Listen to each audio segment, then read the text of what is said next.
Welcome in, everybody, to Fantasy Pros. This is the Fantasy Football Podcast. It is me, Joey P, Joe Pisapia, and it's time to look ahead to the waiver wire for Week 6 in the NFL. And, of course, Week 5 brought a whole host of running back injuries and issues, and a lot of running backs were picked up. Some of them were picked up and played against me by Derek Brown, Rico Dowdle. Look, DBro, you see this? Yes. I want you to read between the lines, between these fingers. Right here, buddy. Right here, pal. Ridiculous. 201 yards rushing Rico Dowdle. League for that. Blame Flex League. They let me get him for $3. Don't know why, but it happened. All right. Anyway, Pat Fizmaurice, Derek Brown joining us here to help pick up whatever's left on the waiver wire. And there are some things. It's not the heaviest bye week this week, so that is good news. But Pat, we keep on losing running backs at an alarming rate. And Pat, there's one of the all-time great films of our generation, a little movie called Basketball. And I remember there's a great line where he says, if you guys keep ripping on me, I don't know, like 20 or 30 more times, I swear I'm going to walk out. I'm just not going to hang out with you guys anymore. And I feel like that's pretty much the Ramondre Stevenson thing about fumbling. You know what? If you fumble like, I don't know, 20 or 30 more times, your job might be in jeopardy. Do you get that sense? Maybe 20 or 30 more? Yeah, that was kind of it. And the Chris Collinsworth was just sort of openly talking about how Mike Vrabel had said, like, yeah, he's maybe getting close to being in jeopardy of losing time or whatever, and lost another fumble. And didn't seem to matter. He was scoring touchdowns later in the game. Touchdowns that probably should have gone to Drake May, but who's going to complain about that? I'm not going to complain about last night at all. I'm very happy as a Patriots fan. Very happy right there. And look, by the way, we've got nobody undefeated, Pat, and only one winless team here, the Jets. So the parity's really setting in here. I was going to say, is this the earliest the 72 Miami Dolphins have had their champagne toast? Like after week 5 and there are no undefeated teams? That seems like that's a good call. Strangely early for there to be no undefeated teams. And who is the best team right now? Like everyone looks flawed. 2005, right week 5. That's the earliest. So a tie. So we're at a tie? Yeah. Wow. 20 years ago. Yeah, that is crazy to think about. Wow, I mean, it's great in one way. Boys. But you're right. Like, who is the best team? Like, I don't know. There's a part of me that's starting to wonder if the Tampa Bay Buccaneers are the best team. I'll be honest with you. Like, I kind of feel like the Bucs are pretty good. I don't know. Baker. We'll see. Fighting Baker Mayfield's, baby. All right. We're going to talk about who the best waiver wire pickups are of the week. And we're also going to go away with some free stuff. And the golden toilet, it's gone. We're flushing it away. That's right. Somebody's going to win it. And the winner is... Why do they do this to me? The winner is VR812, which is clearly some sort of Star Wars droid from one of the later films. So VR812, please get in touch with us, customer support agents, mailbag at fantasypros.com with your mailing address and a screenshot of your YouTube account while you're logged in. Once you confirm, we'll get that prize shipped out to you. Once again, congrats to VR812. You're the winner of the Golden Toilet Trophy, or the Goyland Toilet Trophy there. And if you want a chance to win the next giveaway, well, now's your chance. Subscribe to the channel, drop your comments below, and we are giving away this week the large NFL PA Wall Smack.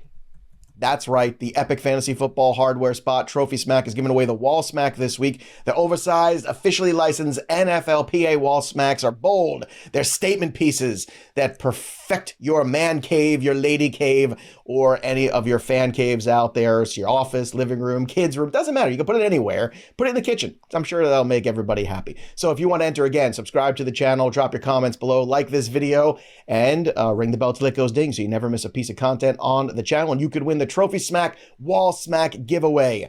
It's time, everybody, for the waiver wire pickup of the week. And before you at me, don't, because again, site to site, roster percentages are different.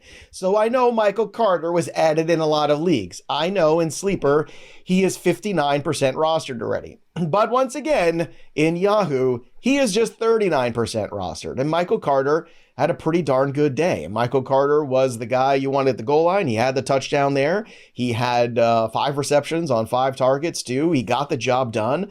Pat, let's talk about what you saw from that backfield of the Arizona Cardinals there, where Michael Carter went out and did his thing, and Amari DiMercato has not learned the lessons that the Colts have tried to teach us. Oh, baby. No, the lessons of Malachi Corley have not been picked up by Amari DiMercato. So we weren't sure how this was going to shake out, Joe, because DiMercato had been active and playing for the Cardinals all year, and Carter had not. He was on the practice squad to start the season.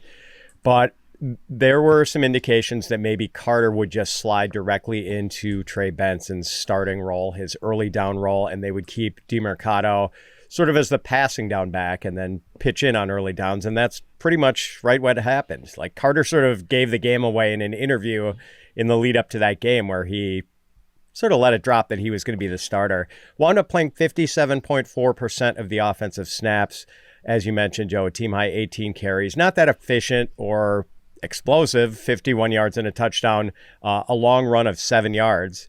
But Carter also led the Arizona running backs in pass routes, so he had even more of those than DeMercado, and had those 5 catches for 22 yards to add a little PPR value.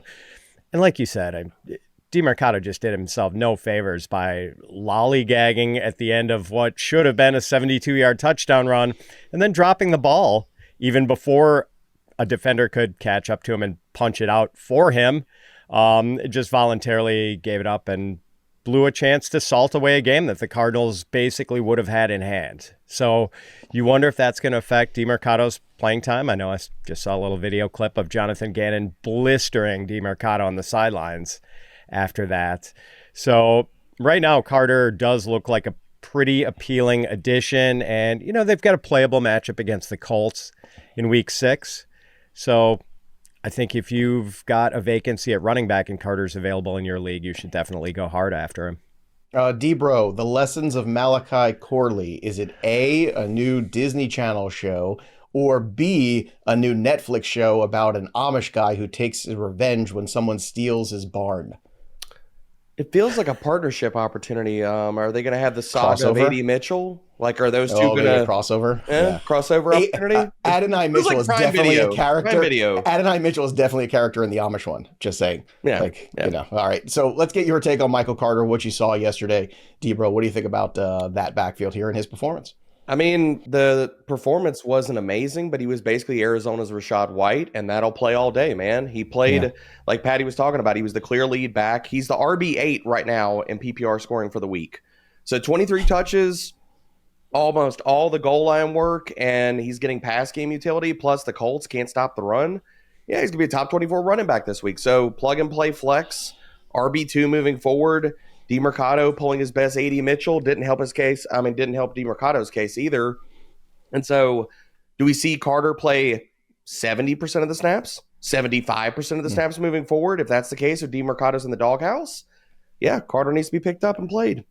Yeah, it was such a weird week last week, too, because we come on, we do the show here, right? We have the Monday night games, and then you have all of a sudden the Bucky news and Benson news, and like all this, like, it was like this slow drip of injuries, Chuba Hubbard news. And then, like, you know, we're looking around and we're saying, well, what the hell's going on here? You know, we're like, all of a sudden, like, just every day we lost it, or every hour, it seemed like we were losing another running back scenario. And we've got more that we lost this week. We're going to get to those, and we are going to get to some guys less rostered. So let's start with that conversation, too, because I think the big topic on everybody's brain is going to be, now that Amarian Hampton's in a walking boot, how serious is this injury? Is it just he's wearing the walking boot now just to stabilize everything, he's going to be all right?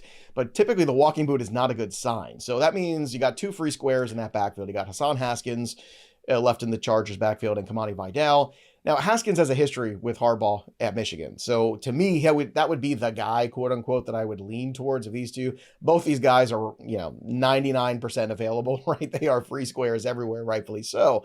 But DBro, let's say you want to try to get ahead of the game here a little bit. Do you have a lean here? I don't think any of us would know exactly how this would split up, but it feels to me at least like Haskins would be the guy that you'd want, especially like for the goal line carries. But what are your thoughts? Yeah, I think that it's Haskins for me, and it's more just, I mean, he's a big back. He's probably going to have the goal line role. Vidal has already shown that, we saw what he didn't do last year, and so I don't think that he's going to just rise to prominence now.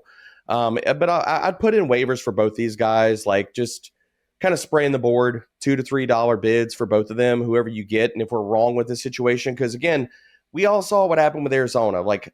Part of the fantasy community was like, oh, it's Amari DeMercado, and it was all Michael Carter. So we could be wrong with this situation.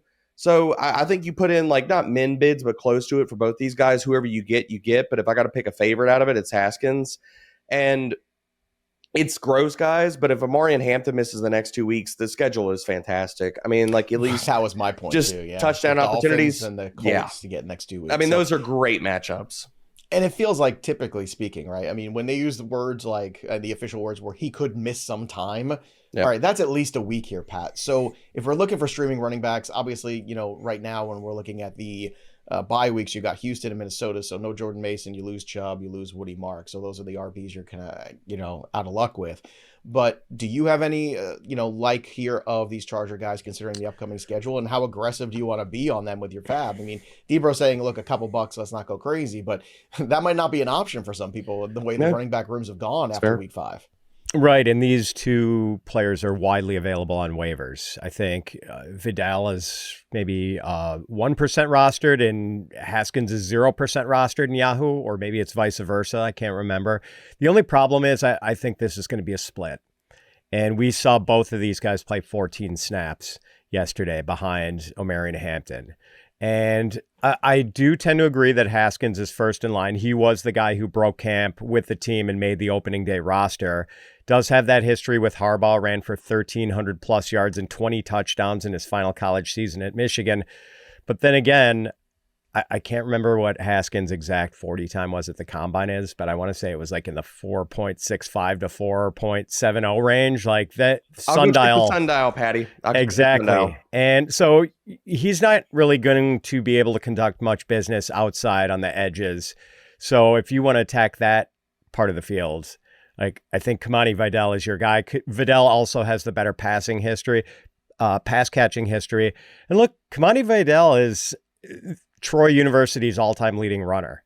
I know things didn't really pan out for him last year, and there were a lot of people, including me, who really liked him and just were, it was unrequited love for Kamani Vidal. Both of you guys were really for sure. I like Vidal. Yep. So I believe in second chances, and we see second acts happen all the time. Look at Sam Darnold dealing and dueling with Baker Mayfield yesterday. So maybe we see Vidal come to life a little bit, but I tend to agree with DBro. Like, I just don't think, because of the ambiguity and how this backfield is going to be split, that you can really make a big spend on either guy. I think it's probably best to try to keep it in the 5%. Haskins ran a 4.57 40. That's faster than I thought. Sorry, I thought it was. Yeah. I thought it was over 4.6. So right, apologies to Hassan Haskins. Well, I mean, it was pretty close to 4.6. It's almost as close as you can get to 4.6 before being 4.6. All right, let's talk about another guy who has yet to play yet, Brashard Smith, who we've heard a lot of rumors that we're going to get him the ball more. Now, we'll see on Monday night if that happens. And just for clarity, we talked about this guy last week to add him to get ahead of things, because it's so much better to slip somebody in the waiver wire there for a buck or two and have them on your roster. And then if they hit, you've saved yourself a lot of fab. Now, obviously, as recording this, whenever you're listening to it, you might have missed that opportunity. So we don't know what the performance is. We don't know what the health is coming out of Monday Night Football. But let's just talk about him theoretically right now, Brashard Smith. We all still think that he's a guy that I think you should be adding into your rosters, even if it's another quiet night, just because Pacheco's look very mid. Kareem Hunt has looked old. And every time Smith touches the football, Pat, it feels like he's got a little juice. He's got a little bit of explosiveness in there. And I think that's something that this team needs at this point, too, as they've continued to turn this corner here before this matchup with the Jags tonight. Yeah, Brashard Smith does have sub 4.4 speed. I think he was a 4.39 guy, dual run catch ability, had 1,659 yards from scrimmage and 18 touchdowns in his final college season at SMU. Maybe he can give the Chiefs backfield the electricity it's been missing, because right now Isaiah Pacheco's averaging 4 yards per carry, has not had a run of more than 12 yards this season, and hasn't rushed for more than 45 yards in any game. And his backfield platoon partner, Kareem Hunt, 3.2 yards per carry, long run of 11 yards. So this backfield could definitely use more juice, and there has been a little bit of chatter about Smith possibly getting more work in the weeks to come. And just for the record, his 40 time, 4.39. So there you go. It's a 4.39 for Brashard. He's fast. DBro, real quick, your thoughts on Smith. Obviously, we all know anything could happen tonight in the game. Could be good, could be bad, could be nothing, could be injured. But again, in theory, when this show comes out, hopefully, Monday afternoon here, people get a jump. And if he's still out there, stash him, right? Just in case he has that big game. Because look at what happened with Woody Marks 2 weeks ago, right? We said stash him. If you didn't listen, you end up costing yourself some fab. So I feel like this is another one of those situations where, like, let's just get ahead of the curve. If it doesn't work out, okay, cool. You've still got a guy here in the next couple of weeks that could have a lot of value. He's got the most juice in the backfield. He's the most talented guy on that roster as far as the running back room. Like, there's going to come a moment with Andy Reid. They got to do something about this backfield. Whether it's, I don't think they go out and trade for somebody. So if that's not the case, Brashard Smith wheels up. Like, the floor in his role moving forward could be Jerick McKinnon. The ceiling is that he's the next Pacheco. Both of those outcomes could easily happen this year. Either way, you're looking at a guy that could turn into a PPR flex machine on a pass-first offense, or he becomes a stable RB2. Why is that not an upside swing you're taking in every roster that you got? All right, let's talk about two running backs here, again, that are kind of now thrust into backup roles, but a little bit more prominent because the guys who are getting hurt ahead of them. So Isaiah Davis of the New York Jets, roster in 13% of leagues. Sean Tucker obviously got elevated because, of the situation here with Bucky Irving, but Rachaad White was clearly the guy that you wanted to have in fantasy. He is 17% roster. DBro, any interest in rostering either of these two guys here going forward? Again, just speculating. Breece Hall had some more fumble issues. That's not great. I don't know if that's going to make a pivot to Isaiah Davis necessarily. And Sean Tucker, again, I think would take another injury or some other issue here where you have Rachaad White going down for him to really be fantasy relevant. But any interest in just buying these guys as insurance? Absolutely. Isaiah Davis needs to be rostered in every single league. He's the direct handcuff to Breece Hall right now and on a run-first offense. And honestly, per touch wise, I thought Isaiah Davis should have won the RB2 role. I know Patty loves Braylon Allen. I've never been a huge fan, but now he's got the runway. He's the direct handcuff. He needs to be rostered. People need to pick him up. Pat, how about you? Isaiah Davis, Sean Tucker, any interest in these two running backs before we go to the next guy? Yeah, with Braylon Allen out for 2 months plus, at least there is handcuff value to Isaiah Davis for sure. Okay. And only one carry. Did have 3 catches in week 5, but actually played 33 snaps. So he was out there quite a bit. I don't think he has any standalone value, but handcuff value, absolutely. Tucker, I don't know. He only played 21.3% of the snaps Sunday against the Seahawks. Yeah. The Buccaneers just pretty much used Rachaad White as a workhorse. And look, the offense was humming with him in there. They scored 38 points. Plus, Bucky Irving might not be out too long. So I don't know that Tucker is worth adding. All right. Another just quick shout out to want to remind everybody that Christian McCaffrey has 130 touches already. And we are through 5 weeks of the season. I just want to point that out there. That's also 20 more than the next guy, Jonathan Taylor. So that's a whole game's worth basically that you also have. And on top of that, Brian Robinson Jr. is rostered in 59% of leagues over on Sleeper. So you could see him getting dropped a lot of places potentially. I'm sure in some other formats, he's even less rostered. I think Brian Robinson's another one of these guys too. It might be a good idea at some point. I would have thought last week on the short week, you would have seen a lot more of him, but instead it was like, no, it's all the Christian McCaffrey you could possibly handle because this is such a huge game here for the Rams. So there you go. That was the game plan and it worked out, right? Eventually the 49ers worked out and they covered and won me money. So I'm happy with them. So when you're looking at Brian Robinson, I think this is another guy worth stashing. Just want to throw that out there to everybody. Let's talk about some guys possibly worth dropping too. Bashal Tuten and then Trey Benson, 2 guys here. Benson's going to be out for a while with the way Carter played. Pat, would you just drop Benson at this point if you only had like one IR spot and you had somebody else on there that might be more valuable? Only if I had a very short bench. So okay. I think Benson is dealing with a meniscus injury, and I know Dr. Deepak Chona, who makes regular appearances on our Sunday night recap show, says it's typically a 5-week injury, and there's usually a pretty short ramp-up period for players upon their return, typically just a week or 2 until they're back to their normal selves. So Benson is still going to have value later on. I think you could have regrets if you drop him and then he's out there in week 12 getting 20 touches a game. Okay. For you, Bashal Tuten, I know he plays a little later here tonight, but obviously, I think everybody's still excited about him. Is that a guy worth dropping though at this point too, with all this running back turnover where you're looking for guys who might be more active in terms of touches going forward in the weeks ahead, DBro?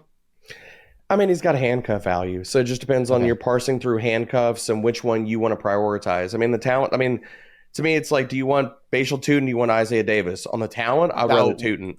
Okay, that was actually going to be my question. So that's who you'd rather have between the two of them. Okay, that makes a lot of sense. All right, before we get to the wide receivers here, don't forget, Hard Rock Bet is the sponsor of the show, and it's Monday. Week 4 is concluding here. Excuse me, week 5 is concluding here with Kansas City Chiefs playing Jacksonville. And you can listen to the streak right here at Hard Rock Bet Stats Hub and check out all the stats. You can find live odds and bet this one right here. Kareem Hunt, they say, is a sleeper all the way down number 34 in the Fantasy Pros consensus rankings.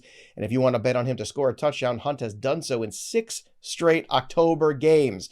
So if you haven't tried yet, get your first bet over on Hard Rock Bet. There's still plenty of time. You get 150 in bonus bets if you win when you place your first bet of $5. If it hits, you get your winnings. You get 150 in extra bonus bets. It's a fantastic deal you can't pass up. Plus, tonight on Hard Rock Bet, you can get a Monday night parlay boost for the games. Boost your parlay so it pays extra winnings. And there's new promos every single day. And if you're listening to this later, just open the app and check out what is in store for you today. But you can only do that if you download the Hard Rock Bet app. So let's go to the wide receivers here. Again, it's a little quiet. It's quiet outside. It's quiet uptown right now. Kendrick Bourne was not quiet, though. He had a huge monsters game, 142 yards. Like Mac Jones is one of the passing leaders in the NFL right now, and he's been a backup for a part of the year. It's kind of crazy when you think about that. So, DBro, let's talk about what you saw Thursday night from Kendrick Bourne here in that incredible performance. I know it was because nobody else was healthy, but when is anybody going to be healthy for the 49ers? That feels like the big question. I mean, that's a great question to have, Joe. I mean, I don't know. I don't know when we see Ricky Pearsall and Juwan Jennings. I mean, I would like to say this upcoming week, but if you're to tell me the 49ers need to hold them out another week, I'm not going to be that surprised. Juwan Jennings has been banged up the entirety of the year. So even if Jennings doesn't come back, but Pearsall does, Bourne is still going to be in the starting lineup. And looking what he did last week, I mean, a 22% target share. Nobody was forecasting 142 receiving yards. I'm not saying that. But the thing about it, if both of those guys are out this week, Kendrick Bourne is, a wide receiver 3, guys? Going up against a Buccaneers defense that just got shredded by Sam Darnold. They were down Jamel Dean, Benjamin Morrison. I don't know if either one of those guys are back this week. So Bourne could be in that wide receiver 3 flex conversation for this week. It was a huge performance by Jones, a huge performance by Bourne. And that's dangerous sometimes, Pat, right? Because we look at that and say, oh my God, but we know who Kendrick Bourne is. He's been around the league for a while. He's been on multiple teams. It's a system, though. And the 49ers system, can yield a lot of good fantasy points. So how do you approach him with Fab Budget this week, Pat? Because I know this is probably one of the more complex ones we're going to ask ourselves this day. It certainly depends on need. And the more urgent the need, I think the more you should be willing to spend. Because if you need him to play this week against the Buccaneers, as DBro said, it's a pretty promising looking matchup. I think he might be worth going up to 8, 9, 10, something like that. And maybe there's a chance Bourne could have some sustained value because really Ricky Pearsall and Juwan Jennings have not been fully healthy for a while. We are getting these whack-a-mole injuries to the 49ers pass catchers, and we have to throw George Kittle in there too, who's working his way back from the hamstring thing. Bourne has been a useful player for a really long time. He just hasn't been good enough to be a leading man long-term, but maybe Bourne is good enough to produce leading man results short term if he's cast into a leading role. Kind of like the John C. Reilly of wide receivers, Joe. John C. Reilly was this terrific character actor who always elevated the movies he was in. It's true. But then he got a leading role in Hard 8. Have you ever seen that movie? Fantastic. Oh, sure. Yeah. Highly recommended. And you realize that John C. Reilly could be a leading man when called upon. So maybe Kendrick Bourne is the John C. Reilly of wide receivers. Don't touch my drum set. That's my John C. Reilly. That's what I got. It's like I'm trying to think. I saw Frank Caliendo was talking about how to do a John C. Reilly imitation, what the two things you put together, and it was like, oh my God, what's the old stuff? Randy Newman. You kind of take Randy Newman, you do it, and then you make it like Kermit the Frog, and you kind of put them together at the same time. And it was like, that's really funny. That's how funny. He is. That's totally John C. Reilly. You're 100% right. Kendrick Bourne, by the way, 15% rostered on Sleeper. So a lot of people kicking themselves Thursday night for not picking him up and streaming him, I'm sure, especially as more injuries started to unleash themselves on Friday and Saturday. Let's talk about Tory Horton. 30% of his receptions this year, he's got 9 of them have gone for touchdowns. Could have been even more. He dropped one last week. So I know it's tough to chase touchdowns here, but Pat, Tory Horton is a guy that Sam Darnold's looking for in the red zone every single week. So in standard leagues especially, he's got a lot of value and a lot of potential there to give you some points. He is also only 15% rostered. What stands before him and more playing time is still just Cooper Kupp, who is not the Cooper Kupp of old. So I'm still kind of surprised, especially this week where there were so many injuries and so many teams on bye with so many guys missing, that this roster percentage didn't jump up at all for Tory Horton, basically. So what do you make of Tory Horton going forward to? Is there room for him to grow in the weeks ahead and start being more of the other outside guy and getting more time? Or is he just pretty much this red zone threat for Seattle? There is room for him to grow in the years ahead, and I like Tory Horton as a dynasty asset, but he only played in about half the snaps in Seattle's game against the Buccaneers. Only ran about half as many routes as Jackson Smith and Jigba and Cooper Kupp. So yeah, it's just not enough of a role for anyone to add him and ever feel good about putting Tory Horton in your starting lineup. Plus, we're seeing all of a sudden Sam Darnold getting the tight ends really involved, especially AJ Barner, but also a little bit of Elijah Arroyo too. So right now, I think Tory Horton might be the Nick Westbrook-Akine of 2025. Oh! Yeah, and like I don't want to chase that. I don't want to chase the touchdowns. Much more, for sure. And like has a bright future and could turn into something much greater than he is now. But this just isn't short-term production I want to chase. All right. How about you, DBro? You want to chase the it's short-term production, but man, every week it's production. I'm smarting right now. Dude, that is literally what I had written down. Like, Pat's reading off my sheet. I was going to make the NWI comparison here, and Pat already made it for me, baby. But that was annoying that year because everyone kept saying it can't sustain, and they kept doing it for another 10 weeks. So you know what? Like, honestly, if that's what he is this year and he's got more talent and it's only Cooper Kupp stopping him, then maybe the answer should be, you know what? For $1 or $2, stash him on your roster and see what happens over time. People need to be stashing him only for the contingent upside. Like, what scares me about Seattle, and Pat laid this out, I mean, Horton has not been a full-time player, and he's really been relying upon not volume, but just touchdowns. But it's the contingent upside if Cooper Kupp were to go down.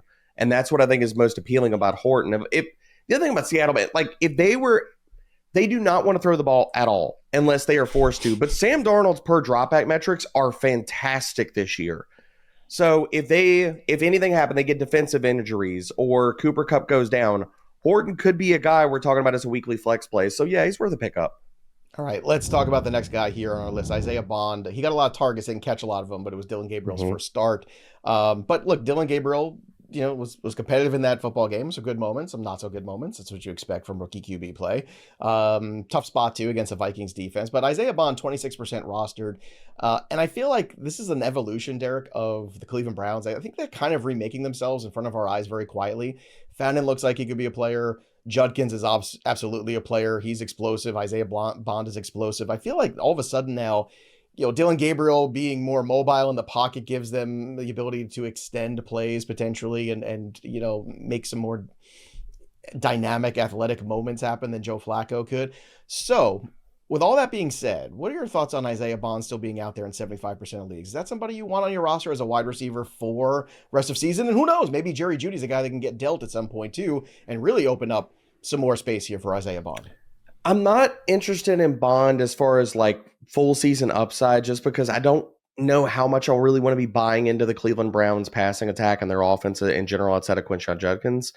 But what I will say about Isaiah Bond is it's kind of he's in the same area code as Kendrick Bourne. Like, if you need a flex play over the next 2 weeks, maybe 3 weeks, that's where I have more interest in Isaiah Bond, because the upcoming matchups are fantastic. Like, the Pittsburgh Steelers secondary is terrible. The Miami Dolphins can't stop anybody. The Patriots have had their own issues. And Bond is kind of sitting in that like 19 to 20% target range. So if he scores a touchdown in any one of those games against bad secondaries, then he's going to be a really good flex play. So if you have a need because of bye weeks over the next like 2 to 3 weeks for especially in deeper formats, Bond's worth the pickup. So Pat, is Bond a guy that you like, or is it like Tory Horton that you said that's much more interesting for you for dynasty than it is for redraft? That's kind of it.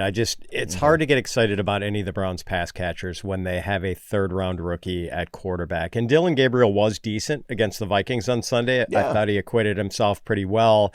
And Isaiah Bond did have twice as many targets as Jerry Jeudy, 6 for Bond, 3 for Jeudy. But then again, Browns tight ends out-targeted Browns receivers 13-10 in that game, which is not a great sign going forward for the Browns receivers. Yeah, it's a good sign if you have Njoku and Fannin, though. It is. All right, let's talk about Luke McCaffrey, who made a big splashy touchdown catch there. 8% rostered. Pat, again, he's given a guy who's kind of been on the periphery now for a couple weeks. Now that Jaden Daniels is back, is he a sneaky ad this week? It's kind of a slow burn with him. The only issue, Joe, is that he played 39% of the offensive snaps against the Chargers on Sunday, and that was with Terry McLaurin out. So when Terry McLaurin comes back, it's hard to see McCaffrey doing much of anything. So is that a pass for you too, DBro, on McCaffrey? Because I'm sure a lot of people are going to start to look at that and start to wonder, is this a guy worth rostering? And I guess the question is he? He's not. Sadly, he's not, only because he's not getting enough playing time. Like, they're splitting the role between him and Jalen Lane as far as getting on the field. And in 2 games, the last 2 games without McLaurin there, that's where you would expect, like, if LMC is going to play a full-time role, that's where we should have seen it, and it's just not happening. So I'm avoiding him. All right, you like playing time. How about a guy who is getting a lot of playing time? Also scored 2 touchdowns yesterday. He's also 0% rostered. How about Xavier Hutchinson? Let's talk about him. I'm sure people are going to chase this. Now, look, I know we all love Jaden Higgins. I get it. But you're talking about guys on the field. Hutchinson's a guy on the field. The Texans are starting to pull themselves out of their tailspin. A huge ass-kicking performance of the Baltimore Ravens. By the way, did someone do a wellness check on Worm? I don't know if anybody checked in on him, see if he's okay. Oh. But, DBro, let's ask this question here. Xavier Hutchinson, is he worth a couple bucks here? Is he going to be the guy and Jaden Higgins is going to just sit out his freshman year in the NFL? I just can't see this continuing for the rest of the season. And outside of the 2 touchdowns, Hutchinson hasn't surpassed 30 receiving yards in any game. I mean, I would love to sit here because I loved him as a prospect. I would love to write a bull case for Xavier Hutchinson. I just don't see it. I think eventually this has to change. Houston has to get their most talented guys and their rookies on the field. So Hutch, I just can't throw the fab away for. All right, to that point, this is their bye week. So, Pat, is this the time to add Jalen Noel? Is this the time to add Jaden Higgins because they're coming out of the bye? Could the rookie start to take over? Instead of chasing Hutchinson, should people be looking at stashing those guys instead? I wouldn't mind stashing any of those guys if you have ample roster space, but you just can't expect that playing time is imminent for these guys. So it's frustrating. I think probably for the foreseeable future, Nico Collins is going to be the only fantasy viable wide receiver in Houston. All right, let's talk about whether or not these guys are viable. There's some rumors that CeeDee Lamb, remember, he never went on to the IR, that he could actually be back next week. Jalen Tolbert, is he a drop for you before that even happens here to make some room for these guys here, Pat? Yes. Okay. No targets or 1 target, no targets maybe. And that was with not only Lamb, but also Kevontae Turpin out. So, yeah, you can dump Tolbert. Now, Malik Washington was a guy, DBro, a lot of people were chasing last week after the Tyreek Hill injury. I feel like we tried to warn people that might not be the best idea. But would you drop him if you picked him up last week? It depends on who you're dropping him for. If I would be dropping him for, say, Kendrick Bourne or somebody I needed to be as a flex play, yes. What think about Malik Bond and Horton? Bond, yes, because the matchups and he's getting full-time playing. Horton, it's a conversation of talent and who do you believe in more. I would go Horton. So all 3 of those guys, yes, I'd be dropping him for him. There you go. I just want you to drop Malik Washington. That's what I'm trying to do here. All right, let's talk about the streamers here. Look, we didn't even get to the tight ends. There's a lot of tight ends to talk about, so we'll see if we can touch on some of those too. But before we can get to the streamers, let's talk about the 2 of them, because I know Theo Johnson, obviously 2 touchdown game, big spot there for Jackson Dart. With Darius Slayton maybe missing some time, that's a guy to be aggressive on. And Mason Taylor, also another solid game there, getting receptions. DBro's favorite tight end last week, told everybody to add him. It's weird, Derek, but we actually had 2, not 1, but 2 tight ends. And a third if you want to count Darren Waller. I know his roster percentage went way up this past week, but still, if you're in a shallow league, all of a sudden tight end became pretty good in week 5. So how would you rank those guys rest of season? Waller, Mason Taylor, and Theo Johnson. It's Mason Taylor, then Waller, and Theo Johnson, only because of the constitution of the quarterbacks, playing time, stuff like that, talent. Like, Waller had a monster game, and he I think his route share continues to jump, but Mason Taylor is the guy that has to lead the conversation. Patty, we talked about it last week. We talked about it in the waiver wire article. I did my best sell job, and still his roster percentage is at 13%. Like, tight end, where everybody needs a damn tight end. So, Pat, how would you rank those 3 tight ends in your book for the rest of the season? Same way DBro has them. Taylor, okay, Waller second, and Johnson third. And Taylor's the number 2, right, in this Jets offense right now, period, right? It appears that way. Yeah. I mean, he has had over the last 2 weeks 21 targets and 14 catches. Nice. That's pretty good. We'll take that. I picked him up in our company league too last week because I needed tight end. So go Mason Taylor. See, I listen to you, bro. Good things. All right, now let's get to the streamers here. Fitzy, why don't you give me a streaming QB for Week 6 in the NFL? Who do you want to start with? Bryce Young. He gets the Dallas Cowboys. I know Bryce Young has only topped 200 passing yards in one of his 5 starts, but the matchup is just delicious. Like, Cowboys are giving up 304 passing yards a game, 8.4 yards per pass attempt, giving up 12 touchdown passes. Yeah, so you're targeting the Dallas defense with your streaming quarterbacks if you can. All right, streaming QB for Week 6, D-Bro, who do you have? Good Lord, I didn't want to say his name, but I want to preface this with streaming quarterback is disgusting. It is gross. It is horrible this week. Like, everybody 50% and under. Don't say Geno Smith. If you're going to say Geno Smith, I'm going to say Geno Smith because I don't have any other options. I'm not saying Trevor Lawrence. I'm not saying these other guys. I'm not going to do that. I don't think it's going to be Geno Smith. Hot take. I think Kenny Pickett replaces him this week. Oof. I do. Could happen. Well, it's possible. I don't think we get. All right. So if you're saying Geno Smith, you better have a second one just in case that scenario I laid out happens. My real answer is Bryce Young. But Patty got to the sheet before me. Right, so let's just say Bryce Young. So we can just say Bryce Young. I don't really want to say Geno Smith, guys. God. Just, you want to make money? Just bet Geno Smith INTs over every single week. It's fair. It's money in the bank. You get a Wentz pick. You get a Geno pick parlay. It's beautiful. I don't even want to make the case for Geno. Like, it's a gross case. I feel like I need a shower right now. You could start. I don't think. Yeah. You could start Spencer Rattler in a pinch this week against the Patriots, maybe. Well, Pat, what about Mac Jones again, too? If he should start again this week. If he's in that game against Tampa, I would think Mac Jones would be a guy maybe over both of these that he just looks. Man, 49ers are a system, and Mac Jones fits in that system. That's the guy he wanted in the first place. And everybody laughed when I said, you could have a quarterback controversy at some point in time in San Francisco because Mac Jones is going to fit real well in the system. And don't look now, boys and girls. I mean, what's the difference between Mac Jones and Brock Purdy besides draft capital? Right? Like, no, I mean, but like Purdy's pretty good. And trust me, I was a big Brock Purdy doubter early in his career. And I thought he kind of picked on the bad defenses, but I think he's a good quarterback. And now that's the only reason why we didn't include him in this week's waiver article, Joe. Like, Purdy has had 10 days to rest because they played that Thursday night game. Or will have had 10 days to rest by the time they play again. So there's no guarantee Mac Jones is starting. I don't know if I'm Kyle Shanahan. I'm like, Brock, take your time. We want you to be healtly, buddy. Let's take your time. Man. Don't push it. That was an impressive performance by Mac Jones. On the road. The way he just they kept having to almost drag him off the field because he kept taking these shots. He was dry heaving. Coming off the field. Yep. Impressive. Somebody gave him a banana. That was the funniest thing too. Did you catch that on social media? Yeah. Not see that. You've made it when someone hands you a pre-peeled banana. That's all right. Let's get to the tight ends to stream this week. Fitzy, do I have to even ask? Mason Taylor. There we go. Mason Taylor against Denver. Matchup against Denver, not super great, but hey, he's the number 2 target in the Jets passing game. Yeah, 100%. All right, D-Bro, how about you streaming tight end for this week? I'm going to go Brenton Strange, and it's all the matchup. Seattle entered week 5, giving up the most fantasy points per game to tight ends, so it's playing on the matchup. Next up, streaming defense, D-Bro, who do you have? I'm going to be the Packers homer here. Green Bay is available. They're only rostered in 44% of leagues, and they get the Cincinnati Bengals, the Fighting Jake Brownings, the pick-off machines. Let's go. All right. How about you, Fitzy? Streaming defense this week? Yeah, if you can't get the Packers, maybe settle for your Patriots, Joe, who played pretty well against Josh Allen and the Bills Sunday night, and then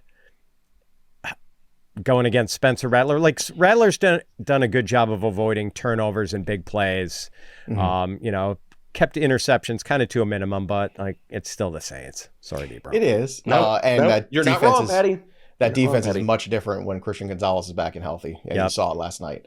Yep. When he's back, it's like this weird confidence boost to everybody around. And they were physical last night too, which is good because like that's what you want them. You sort of like it's a new unit with a lot of different guys. It's a lot of free agents. I think it takes a while for a group to gel. They were physical last night. If that carries over, that's very good too. And the healthy Christian Gonzalez made a big difference. All right, let's talk about kickers because we have to. Fitzy, give me a kicker for this week. How about Chris Boswell? One of the things I like about Boswell as a kicker, like you would think Jake Bates would be this awesome kicker because of how much the Lions score, but like Dan Campbell spits on the ground at the thought of kicking a field goal. He'll just go for it on 4th and 5 at the 33-yard line. But Mike Tomlin, like, yeah, let's kick the 50-yard field goal. Tomlin appreciates the value of 3 points, and something tells me in this matchup between the Steelers and the Browns this week, the value of 3 points is going to be significant, and Mike Tomlin will not mind kicking a few field goals with Chris Boswell. All right, DBro, who's the kicker for you? Going back to the Packers, well, it provides. Brandon McManus, he scored 9 or more points in 3 or 4 games, so I think the Packers offense is going to be able to move the ball at will against the Bengals.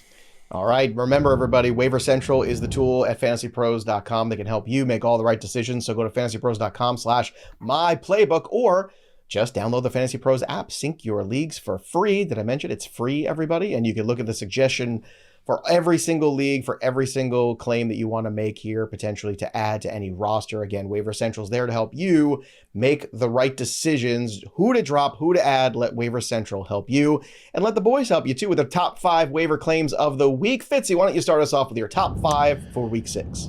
Michael Carter, if he's available in your league, is number 1. Mason Taylor, number 2. I'll say Kenneth Gainwell, who's still available in more than half of Yahoo leagues coming off the bye. Maybe Jalen Warren is back, probably is back this week, but Gainwell, I think, maybe enhanced his role going forward with that excellent performance in Ireland against the Vikings a couple of weeks ago. Brashard Smith is number 4. I think it's just a matter of time before he gets more involved, and it might be the same for my number 5, Kyle Monangai, coming off the bye. And occasionally we see rookies get a little bit of a usage surge coming off bye weeks, and DeAndre Swift just hasn't been very effective as a runner this season. I mentioned him at the tail end of the show I just did with Jake, to the short form, which you can watch on the YouTube channel too. I said, hey guys, don't forget, you're going to sort stats and you're not going to see Kyle Monangai from last week because he didn't play because he was on a bye, just in case.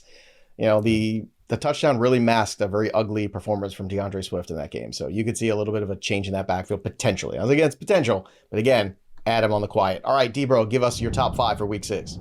Fitzy and I are hand-holding on a lot of these. Michael Carter, number 1. Mason Taylor, 2. I'm pumping up Brashard Smith. Just was the upside with him with number 3. Gainwell is 4. And I'm going to stay Kendrick Bourne in here because I know people could be hurting for flex plays at my number 5. Okay, there you go. That's the top 5 for everybody still doing it the old school way. And don't forget, weekly Waiver Wire live stream is going to be here tomorrow, Tuesday, 3 p.m. Eastern. DBro and I are going to take you through the Waiver Wire because I'm sure after tonight's game, we're going to have more issues, more guys available, more guys we're going to want to talk about, I'm sure. Waiver Wire feels like an everyday occurrence these days in the NFL because they're dropping like flies and it's only the 6th of October. Crazy stuff here, but great insights here from the guys, Derek Brown, Pat Fizmaurice. Make sure you check out the Waiver Wire column on fantasypros.com as well. Always great information there. And the Waiver Wire ranks are there. The tools are there. Don't be a tool. Download the app. And of course, don't forget to subscribe to the channel, like this video, drop your comments because you could win the wall smack from Trophy Smack. That'll do it for us, but the story of the game goes on. For Derek Brown and Pat Fizmaurice, I'm Joey P. We'll see you next time, kids.